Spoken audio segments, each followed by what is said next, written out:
The rumble of engines faded as the biker crew pulled into the small gas station on the edge of town. The sun burned low, painting the asphalt gold. That's when they saw her. A little girl, no older than 9, standing beside an old, rusted bicycle with a hand-painted sign. For sale, $20. She clutched the handlebars like they were her last hope.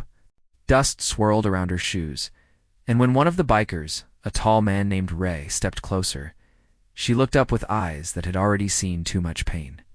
"Hey, kid," he said gently, "that your bike?" She nodded. "Yes, sir. I'm selling it." Her voice was quiet but steady. "Why?" Ray asked. Her next words made the whole group fall silent. "Because Mom didn't come home last night, and I think she's not coming back."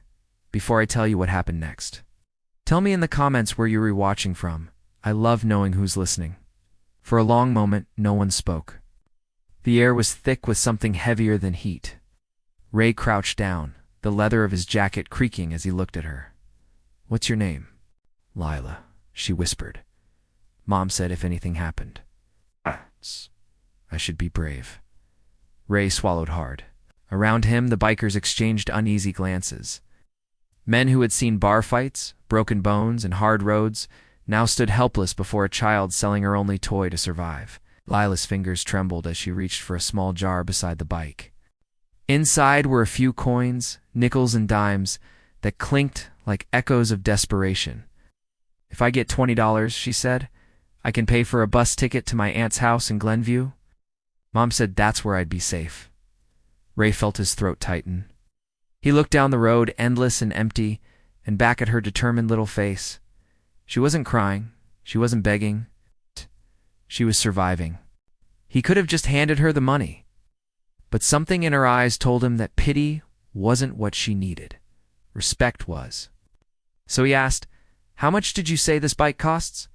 $20, sir," she said, trying to sound professional. "Still rides?" Mostly he smiled. "Deal." The others watched as Ray reached into his vest and pulled out his wallet. But instead of 20, he tucked a crisp $100 bill into her jar. "This should cover repairs too," he said with a wink. Lila blinked, stunned. "Sir, that's too much." Ray shook his head. "No, sweetheart.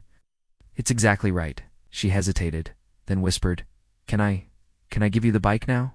Ray looked at the small, rusted frame, its chain half broken, its paint flaking away. He nodded. "You keep it, Lila. I think it still has a few miles left to carry you somewhere good." That's when something unexpected happened. The rest of the bikers, rough men with tattoos and road dust on their boots, began digging into their pockets. Bills, coins, whatever they had. They filled that jar until the lid wouldn't close. When Lila finally realized what was happening, she started crying, silent tears that glimmered in the late afternoon sun. And when she whispered thank you, it wasn't just gratitude. It was relief. It was hope rediscovered. The bikers watched her pedal away, the old bike rattling down the road like it had found new life. The sign that once read "for sale" flapped behind her in the wind, now just a memory of what she'd almost lost. Ray stood there for a long time, the sound of her wheels fading into the horizon. He didn't know if she'd make it to Glenview that night, but he knew she'd make it somewhere, because kids like her, brave, broken, but unyielding, always do. He turned to his crew and said quietly, "Let's ride." Engines roared back to life, but something inside each of them had changed.